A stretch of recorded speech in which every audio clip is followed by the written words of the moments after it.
Bonjour et bienvenue dans cette formation sur s'intégrer dans un nouveau poste. À chaque fois qu'on va occuper un nouveau poste, il va y avoir une période d'intégration, ça paraît assez logique. Et au fond, il y a plein de moments en fait, où ça va arriver dans une vie et dans un parcours professionnel. Ça peut être effectivement forcément le premier poste quand je suis étudiant ou quand je suis jeune travailleur. Ça va être à chaque fois qu'il va y avoir des évolutions dans notre carrière et dans notre vie parce qu'on va changer de fonction, parce qu'on va changer de service au sein de notre même entreprise, mais au fond, il faut quand même s'intégrer dans ce nouveau service et donc dans ce nouveau poste. Ça peut être effectivement parce que je vais changer d'entreprise suite à une évolution, suite à un déménagement qui va m'amener à changer de poste, à changer d'entreprise, à changer de fonction. Ça peut être évidemment suite à des licenciements qui va nous amener à... Donc en fait, il y a toute une série de situations. Et même si je suis indépendant et que je suis consultant, à chaque fois que je vais arriver dans une nouvelle entreprise face à un nouveau client, je vais devoir en fait trouver un moyen pour m'intégrer dans ce nouveau contexte et dans cet nouvel environnement. Donc la réalité, c'est que savoir bien s'intégrer dans un nouveau poste et dans un nouvel environnement, c'est assez capital. Parce qu'au fond, des changements, on en vit toute notre vie. Et vous verrez que plus vous allez en vivre, plus vous allez effectivement développer au fond une espèce de compétences et de savoir-faire effectivement à s'intégrer de plus en plus rapidement dans un nouvel environnement. Moi, ce que j'observe, c'est que 20 ans dans le monde du conseil, dans le monde de l'accompagnement, j'ai été amenée à rencontrer des dizaines, des centaines de personnes. J'ai été amenée à travailler vraiment dans énormément d'entreprises et de secteurs d'activité différents, ce qui effectivement m'a amenée clairement à développer des capacités de m'intégrer dans des nouveaux environnements très rapidement. Donc, dans les grands enjeux, on va dire effectivement autour de ça, c'est quoi quand je veux m'intégrer? C'est quoi les choses auxquelles je vais devoir veiller? C'est moi-même en tant que personne et individu, il y a l'entreprise qui va aussi veiller à ce processus d'intégration, et puis il y a les collègues. On va dire c'est un peu les trois acteurs qui font sens autour de cette structure. Donc, chacun avec des enjeux, des attentes et des besoins qui vont être différents. Nous, on est un petit peu le cœur du processus. Ça veut dire effectivement que je dois trouver un chemin de m'intégrer et veiller à ce que les choses se passent bien pour pérenniser mon emploi. L'entreprise, elle, doit aussi veiller à ce que les choses se mettent en place, se mettent en œuvre. Et puis, forcément, les collègues, ils vont aussi avoir une part à l'intérieur de ce système. Et au fond, c'est vraiment un équilibre dans tout ça qui va faire que je vais me sentir bien dans mon organisation. On va juste revenir un petit peu sur une définition justement du mot de s'intégrer. S'intégrer finalement ça veut dire quoi? Puis j'ai été voir vraiment dans le dictionnaire et dans le Larousse et au fond ça dit quoi? Ça dit littéralement faire entrer dans un ensemble en tant que partie intégrante. Donc au fond s'intégrer c'est trouver un chemin pour faire partie de quelque chose qui est préexistant et d'un système pour faire partie du tout. Faire en sorte que ce système soit en harmonie avec les autres éléments. Et c'est ça qui est intéressant de bien comprendre, j'aime bien cette idée d'harmonie, c'est que moi, je suis, quand je dis moi, la nouvelle personne qui va arriver dans le poste, qui va s'intégrer, si c'est moi, je vais devoir trouver un moyen pour trouver ma place et mon équilibre dans un système qui est préexistant et je dois recréer une nouvelle harmonie. Au fond, ce qui était existant aura disparu puisque je suis un nouvel élément. Et tout ça va demander un effort et ne va pas se faire tout seul. Ce n'est pas genre une évidence. On croit toujours qu'on est attendu et désiré, etc. Et puis c'est le vrai pour un bout, évidemment.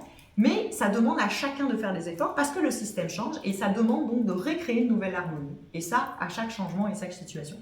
Si on fait un peu un parallèle avec la vie personnelle, par exemple, c'est le cas que vivent tous les parents quand il y a un nouvel enfant qui arrive dans la famille. Peu importe que ce soit le premier, le deuxième ou le troisième, à chaque fois, le système va changer. Et ça va demander à chacun de trouver une nouvelle harmonie et de trouver un chemin pour intégrer le nouvel enfant. Alors là, évidemment, on ne peut pas s'en débarrasser à la fin. Effectivement, dans l'entreprise, l'entrepreneuriat, si ça ne fonctionne pas, il est possible qu'on se débarrasse de vous. Ou que vous mettiez fin au système, parce que ça marche dans les deux sens. Mais on va y revenir. Alors, prenons le premier point, c'est l'entreprise. L'entreprise, elle va veiller en général à intégrer son personnel, donc elle va mettre en place pour ça des actions et des dispositions. Il ne faut pas croire que les entreprises s'imaginent que ça va se faire comme de façon naturelle. Alors effectivement, en fonction de la taille de l'entreprise, si c'est une TPE ou c'est une très grande entreprise, les dispositifs ne vont pas être les mêmes parce que les moyens, les ressources ne sont pas les mêmes. ne parle pas nécessairement que de ressources financières, hein, mais faut bien imaginer que dans une TPE, quand il y a une nouvelle personne qui arrive, c'est que le poste et le besoin il est précis et que tout de suite il faut se mettre au travail. Dans des très grosses entreprises, c'est pas que le besoin et tout ça n'est pas précis, qu'il ne faut pas se mettre rapidement au travail, mais ils peuvent se permettre plus facilement que pendant 1 ou 2 jours, vous soyez consacré à vos processus d'intégration avant de vous mettre au travail. Donc, c'est quoi un peu les outils dont dispose l'entreprise? Souvent, il y a un guide d'accueil. Donc, c'est un petit livret qu'on va vous remettre dans lequel vous aurez toute une série d'informations sur l'entreprise, sur les logins, sur les logiciels, sur le règlement intérieur, etc. Donc, vous allez avoir un peu des outils fonctionnels et pragmatiques. Vraiment, ça paraît bête, mais lisez-le. Je sais ce qu'on fait, on se dit ok c'est le guide d'accueil, genre je verrai ça comme plus tard, etc. Moi vraiment je vous invite vraiment à lire ce document parce que je vous promets qu'en général, moi j'ai été dans pas mal d'entreprises, pas mal de structures, honnêtement, je trouve que c'est souvent très bien fait et que peut-être parfois moins bien fait, mais en tout cas il y a toute une série d'éléments d'information qui sont vraiment intéressants. Parfois c'est pas nécessairement un guide papier, parfois aujourd'hui beaucoup on a ça sur des intranets et puis il y a l'information sur intranet, mais vraiment lisez-le, documentez-vous de manière à faciliter votre entreprise, mais on va y revenir quand je parlerai. En tout cas, c'est quelque chose que l'entreprise met et s'attend à ce que vous lisiez. Parfois, dans les entreprises plus cossues et qui ont plus de temps ou plus de moyens, on va proposer aussi des séminaires d'intégration qui peuvent être d'une demi-journée, quelques heures ou une demi-journée, jusqu'à 2-3 jours parfois de semaines d'intégration, qui vont effectivement souvent se faire en présentiel. Ça permet de donner les éléments d'information, de créer du lien aussi entre les nouveaux, entre les services, etc. Ça permet aussi d'avoir un système d'interaction, de répondre aux questions. Et donc souvent, ça va vraiment faciliter la cohésion. Alors, ne soyons pas naïfs, ces séminaires d'intégration, parfois j'arrive au mois de février, il y a un séminaire d'intégration qui aura lieu au mois de juin, je vais faire le séminaire du mois de juin. Il n'y a aucune entreprise qui peut se permettre d'avoir des séminaires d'intégration en permanence. Alors, ça peut arriver que c'est comme plus proche là. Donc, mais c'est pas tant grave, je dirais, de ne pas l'avoir tout de suite, j'arrive, j'ai mon séminaire d'intégration, c'est pas tant grave, peu importe que vous attendiez 3-4 mois, vous aurez déjà un petit peu des idées, vous aurez le guide d'accueil, vous aurez les autres éléments, il y a tout ce que je vais vous présenter un peu qui va vous permettre, ce qui fait que de connaître un peu mieux l'entreprise, ce qui fait qu'au moment où vous arrivez à ce séminaire, vous aurez déjà un peu une idée de l'entreprise, et du coup, vous aurez peut-être des questions plus pertinentes, plus précises, plus pointues. Si c'est en début, c'est pareil, c'est parfait, ça vous donnera une bonne base de départ. Donc ça, c'est vraiment un truc chouette et qui est vraiment super. Évidemment, c'est plus réservé aux grosses structures, aux grosses organisations. Les petites structures, elles n'ont pas les moyens que vous passiez une demi-journée ou 2 ou 3 jours ou plus. Comme ça, à pas travailler, ça arrivera, bien sûr. Après, il y a effectivement souvent un accès aux informations de l'entreprise. Donc je vous dis, ça peut être des fichiers, ça peut être des historiques, ça peut être des intranets, etc. Et vraiment, moi, je vous invite à aller regarder un peu tout ça pour vous imprégner de la culture d'entreprise, de comment les choses sont organisées, comment les choses sont rangées, comment les choses sont structurées. Au début, certes, on a du travail, mais parfois on a un peu plus de temps qu'au bout d'un moment quand on est vraiment là depuis un moment. Donc prendre ce temps pour vraiment aller observer comment les choses se mettent en scène, se mettent en place et accéder à et observer et lisez la documentation et comment les choses sont organisées et structurées va vraiment vous aider à vous faciliter votre intégration parce que quand vous chercherez un document, quand vous chercherez une information, quand vous chercherez une réponse, vous allez évidemment beaucoup plus facilement les trouver puisque vous avez déjà un petit peu mis le nez à droite à gauche et ça va vous éviter sans arrêt d'aller chercher l'information à l'extérieur. Ce qui n'est pas un problème, hein, bien évidemment, on y reviendra d'ailleurs.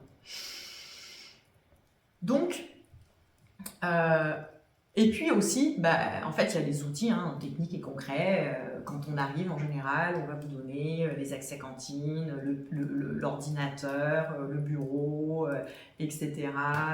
On va vous expliquer où vous allez, donc on vous fait faire un petit tour. Si c'est plus ou moins institutionnalisé, n'hésitez pas à demander, à dire, moi j'aimerais bien faire le tour de l'entreprise, le tour des services, etc. Ça, c'est aussi une manière de montrer qu'on est motivé puis qu'on a envie de s'intégrer.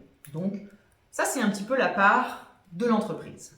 Ensuite, on va arriver donc sur les collègues, qui sont en fait tous les systèmes relationnels. Donc, ça peut être des collègues proches ou des collègues plus éloignés, tous les gens avec qui vous allez travailler et qui vont faire partie de votre environnement professionnel. Donc là, évidemment, le Graal du Graal, c'est de pouvoir avoir une période de recouvrement avec la personne qu'on remplace. C'est-à-dire qu'il y avait une personne qui était en poste, elle va partir, vous la remplacez et vous avez un tuilage qui peut durer, je ne sais pas moi, 15 jours, 1 mois, 2 mois. En général, déjà, quand c'est 1 mois, c'est pas mal. Ça n'arrive pas toujours parce que pour tout un ensemble de raisons, parfois les gens sont partis, parfois il y a des changements de poste pour d'autres raisons qui fait que les gens ne sont pas là, parfois c'est des créations de postes, donc tout ça n'est pas possible. Évidemment, quand c'est le cas, c'est génial parce que cette personne va être vraiment une personne ressource, elle va vraiment pouvoir vous expliquer au plus proche l'entreprise, l'organisation, les fonctionnements, vous présenter les gens, etc. Donc ça va être vraiment le top. Mais si ce n'est pas le cas, vous allez arriver à votre poste, vous allez avoir des collègues, des gens avec qui vous allez ou travailler de façon serrée, ou qui vont être vos subordonnés, ou qui vont être vos superviseurs et vos responsables. Mais en tout cas, c'est de bien comprendre que vous êtes dans un système et qu'il y a toutes ces typologies de collègues avec qui vous allez pouvoir travailler et fonctionner. Un petit préalable important à préciser, quand j'arrive dans une entreprise et que je vais avoir mes collègues, pensez bien que l'important, et c'est ça que je veux aussi vous transmettre ici, c'est comment je m'intègre et comment je vais veiller justement à avoir un travail efficace et pertinent avec mes collègues. Je ne suis pas en train de vous demander comment vous allez vous faire aimer de ces gens-là. Ce n'est pas l'enjeu. Si les gens vous apprécient et vous aiment, tant mieux, c'est super. Mais soyez bien conscient que le monde entier ne va pas vous aimer. Et quand on est dans un système au travail et qu'on cherche à s'intégrer, on cherche à s'intégrer pour créer notre harmonie professionnelle et relationnelle, comme on disait, et pas je cherche à me faire aimer par tout le monde, qui risque de vous disperser et qui peut amener des comportements qui parfois peuvent être éloignés un petit peu de ce qu'on est, parce que on veut se faire apprécier, donc on va avoir des comportements que parfois on ne va pas être capable de tenir sur la durée. Et ça, c'est jamais une bonne chose. Ce qui est vraiment important pour veiller à une bonne intégration, c'est d'être capable de faire ce que vous avez à faire sur le long terme. Tu sais, on voit parfois des comportements de gens qui vont facilement rester au-delà des horaires de travail, parce qu'ils se disent comme ça, c'est un monde qui sont investis, qui sont impliqués et ils veulent donner une bonne image. Très bien, mais si toi, dans ta vie, tu n'as pas envie de rester tous les jours 1 ou 2 heures de plus après ton horaire de travail, mais commence pas à le faire pendant ta période d'essai. Parce que la réalité, c'est que tu envoies le mauvais message et que quand tu vas arrêter après ta période d'essai parce que tu te dis, ça y est, je suis sécurisé dans mon CDI, puis je vais quand même pas continuer à travailler comme ça, c'est pas normal, les autres en face, ils vont se dire, non, elle était vachement impliquée au début, puis maintenant c'est un peu moyen, quoi. Donc, ça va pas donner une bonne image. C'est mieux d'être carré, puis de tenir votre cadre, puis de dire c'est comme ça que j'ai envie de travailler, puis c'est ça l'image que je veux donner. Et ça va fonctionner très bien. Les gens vont s'habituer à ce que vous fonctionnez de cette manière, et puis ils vont pas avoir des attentes au-delà de ce que vous êtes capable de faire, et ils vont vous trouver compétent et professionnel tout du long. Donc veillez vraiment à bien connaître vos limites, de manière à être capable de ne pas les dépasser puis d'aller au-delà. Je ne suis pas en train de dire qu'on ne peut pas rendre un service une fois de temps en temps ou quoi que ce soit. S'il y a une urgence, une priorité, qu'il faut rester 1 heure de plus, c'est pas ça que je dis. Je ne dis pas qu'il ne faut pas le faire, mais soyez prudent par rapport à la posture et au message que vous voulez envoyer. Donc, parce que sinon, vous pouvez vous trouver dans des situations qui ne vont pas être finalement en adéquation avec vos valeurs. Il y a une autre chose qui va être importante quand j'arrive dans un service avec les collègues, etc. C'est vraiment, mettez-vous dans la posture du nouveau et de l'apprenant. Quand on est nouveau, on va avoir vraiment, et qu'on a changé d'entreprise, on va plus facilement avoir cette posture-là, mais parfois on peut quand même tomber dans des écueils. Quand on est dans la même entreprise, parfois on peut oublier parce qu'on se dit qu'on est déjà depuis un moment, mais dès qu'on arrive dans un nouveau contexte, un nouveau poste, on est toujours le nouveau, on est toujours le débutant et on a toujours à apprendre. Ça ne veut pas dire qu'on n'a pas des compétences, de l'expertise, des savoir-faire, mais dans ce contexte-là, vous êtes le nouveau. Si vous arrivez en posture haute, genre je sais tout, moi je maîtrise tout, regardez, je vais vous expliquer comment on fait, les gens ils vont très mal le prendre, on s'en doute évidemment. Donc, vraiment observez comment les gens fonctionnent, veillez à mettre les choses dans le respect. Si à un moment vous voyez qu'il y a des possibilités d'amélioration ou des suggestions, vous pouvez dire à la personne, tiens, je vois que tu fais comme ça, tu sais, je connais une autre méthode, est-ce que tu veux que je t'en parle? Ou tiens, j'avais remarqué que tu fais ça et ça, tu sais que je connais une méthode qui est plus rapide. Tu sais, là, la personne va vous dire, ah bon, montre-moi, ah oui, tu sais. Mais si vous arrivez bout de pomme en disant, mais je comprends pas pourquoi tu fais comme ça, je connais un moyen, c'est beaucoup plus simple, regarde, je vais te montrer, fais comme ça, il y a peu de chances que la personne mette en place votre truc, quoi. Donc, prenez le temps d'observer, puis de vous mettre en scène, puis au bout d'un moment, proposez des choses, quoi. Mais gardez cette attitude d'apprenant, c'est plus aidant. Alors, et vous, dans tout ça, vous me direz, comme je vous le disais, vous êtes la clé. C'est-à-dire que c'est, comme je vous l'ai expliqué, c'est vraiment votre attitude et votre engagement qui va faire la différence dans l'intégration. Si l'entreprise et les collègues font tout pour que ça se passe bien, mais que vous êtes désinvesti, vous ne faites rien de concret, vous ne saisissez pas ce qu'on vous propose, ça ne fonctionnera pas, quoi. Si vous n'avez pas lu les documents et qu'à un moment vous allez poser des questions, c'est normal que parfois les gens s'agacent en vous disant mais je comprends pas, ça c'est écrit là, pourquoi tu le sais pas? Si je pose sans arrêt des questions et que les réponses elles étaient facilement accessibles dans l'intranet, au bout d'un moment ça va agacer les gens. Donc plus vous avez mis en œuvre des choses pour que ça fonctionne, plus forcément vous serez bien reçu. Donc ce fonctionnement il doit vraiment partir de vous, comme je l'ai distillé là dans cette formation. Donc vraiment, allez vers les autres, allez vers les gens, n'hésitez pas, c'est vraiment hyper important. Vous comprenez bien que les gens, ils sont eux déjà là. Donc oui, ils vont faire certains efforts, ils vont mettre en place des choses, mais c'est plus à vous de faire des efforts. Eux, ils fonctionnent déjà dans leur petit système, ils ont besoin de leurs amis, leur manière de fonctionner. Donc si vous ne veillez pas à mettre en place des choses pour aller vous présenter, pour aller rencontrer les gens, etc., ça va être très difficile l'intégration. Moi, je vous conseille vraiment, peut-être s'il y a des grands services, tous les jours, on ne peut pas aller dire bonjour à tout le monde, mais allez dire bonjour à un maximum de gens. Allez vous présenter, allez voir les gens en one-to-one, en un à un, puis dites-leur, bah tiens, moi je suis un tel, je suis nouveau, je suis arrivé, je fais ci, je fais ça, et toi, c'est quoi ton job, c'est quoi ta fonction? Ça va donner de l'importance aux gens, ils vont voir que vous vous intéressez à eux, que vous avez le souci d'eux, que vous avez le souci de vous intégrer, et petit à petit, ça va fonctionner vraiment de mieux en mieux, quoi. Et ça va vraiment faciliter et fluidifier les contacts relationnels. Donc, vraiment, faites les choses en conscience et faites les choses de façon positive et efficace. Et c'est ça vraiment qui va vous aider dans votre relationnel. Alors, petit point justement un peu sur la période d'essai, là vraiment de façon très pratico-pratique. Donc, une période d'essai, ça dure entre 1 mois et 4 mois. Donc, globalement, même un peu plus. Alors, en général, donc, pour les gens qui sont... Là, je vais faire un petit focus sur la France, pour que vous ayez vraiment ces données en tête. Pour les gens qui sont en CDI, employés, ouvriers, etc., souvent c'est 2 mois renouvelables. Pour les gens qui sont agents de maîtrise, c'est 3 mois renouvelables. Et pour les cadres, ça va être 4 mois renouvelables. D'accord? Donc on est à 2 voire 4, on est à 3 voire 6 et on est à 4 voire 8. Ensuite, pour les CDD, si c'est moins de 6 mois à 6 mois, vous avez 2 semaines de période d'essai. Et si c'est plus de 6 mois, c'est 1 mois de période d'essai. Ce n'est pas nécessairement renouvelable. Parce que ce sont des systèmes un peu différents. Pourquoi c'est important d'avoir ces chiffres en tête? C'est que c'est 2 mois, ou 4 mois, ou 8 mois, peu importe. En tout cas, vous voyez où est votre référence. Dites-vous bien que c'est une période qui va vous servir à observer comment ça se passe de bord à bord. L'entreprise va vous observer, elle va choisir ou pas de renouveler. Et vous, ça va vous permettre aussi d'observer ce qu'il en est et comment ça fonctionne pour vous. Et du coup, c'est vraiment important, certes, de donner une bonne impression, mais à partir de qui vous êtes, comme je vous le disais. C'est pas l'idée d'aller dans des jeux de rôle ou quoi que ce soit, c'est vraiment cette idée de montrer le meilleur de moi, de manière à faciliter mon intégration et à donner le meilleur de moi-même. Mais c'est aussi d'observer vraiment ce qui me va, ce qui ne me va pas, comment les choses fonctionnent. Parce que dans tout système qui s'organise, il y a aussi ce qui est de l'ordre de l'organigramme, qui est un peu la version officielle.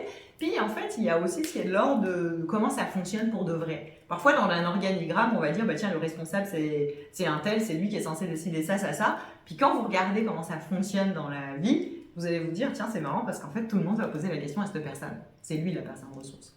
Donc, c'est certes une période où il faut montrer l'exemplarité et montrer le meilleur de soi-même. C'est aussi une période où il faut veiller à trouver son équilibre et à rester soi-même. Alors, vous verrez dans le document de cours et dans le PDF, je vous ai proposé un petit suivi d'intégration avec que vous pourrez imprimer puis noter. Donc, c'est quoi les grands thèmes, on va dire? D'abord, c'est avant mon premier jour. Préparez bien vos petites affaires, préparez votre tenue de travail et pensez à garder un état d'esprit positif. Ça peut avoir un peu d'appréhension le premier jour, mais c'est un peu comme à l'école, on y va, mais préparez bien vos affaires pour arriver dans un bon contexte, dans un bon environnement, puis vous sentir au meilleur de ce que vous êtes, quoi. Le jour de votre arrivée, soyez préparés, ayez en tête un petit peu les noms des interlocuteurs, les gens que vous allez rencontrer, soyez souriants, soyez ponctuels, pensez à dire bonjour, à vous présenter, comme je vous l'ai dit, intéressez-vous aux autres. Plus vous allez faire des démarches de votre côté, plus ça va fonctionner. Donc, ensuite, je vous invite vraiment à faire un point à la fin de la journée. La première journée, qu'est-ce qui a été, qu'est-ce qui n'a pas été, comment ça a fonctionné, comment je me suis sentie, c'est quoi mes bons coups, c'est quoi peut-être mes mauvais coups. Ensuite, je vous invite un peu à faire la même chose, cette fois-ci, au bout d'une semaine. On a un peu plus de recul. Au bout du premier mois, même chose. Faites un point. Ça paraît comme un peu peut-être scolaire ou didactique, mais c'est vraiment intéressant de prendre ces moments dans les premiers temps pour vraiment vérifier qu'on est à la bonne place, etc. Puis, parce que ça va aussi, au-delà de voir si ça va ou si ça ne va pas, c'est aussi se dire, ok, il y a peut-être des choses qui ne fonctionnent pas, qu'est-ce que je peux mettre en scène pour les améliorer?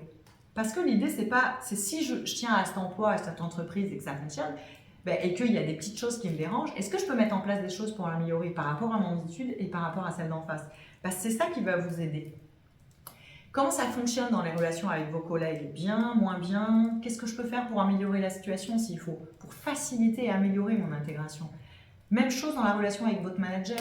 Parfois, on peut se dire, tiens, j'ai peut-être pas assez de feedback, mais demandez-en, proposez de faire un point à toutes les semaines, à tous les 15 jours ou à tous les jours, tout dépend des secteurs d'activité, mais voyez comment vérifier que les choses se passent bien. Parce que sinon, on voit des gens, la période d'essai se passe, puis au bout d'un moment, on est convoqué par son manager ou par son responsable, puis on vous dit, merci, au revoir, on va mettre fin à votre période d'essai.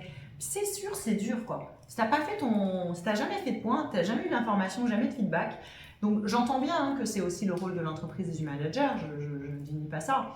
Mais si vous, c'est important et que vous voulez bien travailler votre intégration, allez aussi de l'avant, puis allez chercher ces informations parce que ça va vous aider, puis ça va vous soutenir, quoi. Puis vous savez, moi, pour vous donner un exemple concret, un jour, je suis arrivée dans un cabinet de conseil en ressources humaines, puis j'étais prestataire de service, j'avais toute une série de missions, donc j'étais là 2 jours par semaine. Les gens étaient très gentils, très polis, ils me disaient bonjour, mais c'était un peu ni plus ni moins, quoi. Et moi, j'avais des contrats qui allaient durer sur le long terme, et je me disais, si à chaque fois que je viens, j'ai à peine un bonjour et je mange toute seule dans mon coin, ça va vraiment être un peu triste, quoi. Puis je voyais bien que j'étais un peu décalée, donc je me suis astreinte à vraiment toutes les fois où j'arrivais, je faisais le tour de tous les bureaux, j'allais dire bonjour à chaque personne. Le midi, quand je voyais qu'ils allaient s'organiser pour manger, je leur disais, ça vous gêne pas que je viens manger avec vous et tout? Donc les gens, au début, ils me disaient, non, parce que les gens ne vous disent pas non. Je dis pas qu'ils peut-être s'en foutaient un peu, quoi. Mais au fond, je voulais m'intégrer, ils m'intégraient, quoi. Puis petit à petit, je vais vraiment faire partie de l'équipe, quoi. Fait qu'un jour, ils organisaient un repas d'équipe, et puis ils disent, ah oui, mais Marie, tu vas pas être là. Je leur dis, c'est pas grave, si vous avez choisi. Oh non, si t'es pas là, ça va pas du tout. Ils ont changé la date exprès pour moi. Donc à un moment, c'est ça, s'intégrer. T'as gagné ton point, quoi. Donc, je reviens et je réinsiste sur les quelques pistes vraiment pour que ça se passe bien. Donc, comme je vous dis, avec votre travail, documentez-vous. N'hésitez pas à aller demander de l'aide à un collègue, à une manager, à quelqu'un si vous manque une information. Restez pas toute seule dans votre affaire à faire tout et n'importe quoi où il y a passé des heures alors qu'il suffit de poser la question au voisin. N'hésitez pas, si vous voyez qu'il y a des choses qui vous manquent, à aller chercher de la formation, ou en interne ou en externe. On trouve des formations en ligne, on trouve des MOOC, etc. C'est vraiment intéressant. D'ailleurs, dans Bigger, vous allez trouver toute une section justement sur la formation et les apprentissages. N'hésitez pas à aller regarder comment on fait pour se former tout au long de sa vie, parce que ça va vraiment vous donner des outils si vous en ressentez le besoin, quoi. Donnez-vous du temps. Personne ne s'attend à ce que vous soyez performant et que vous sachiez tout en une semaine. Donc donnez-vous un peu de temps. La période d'essai, elle dure plusieurs mois, c'est bien pour une raison.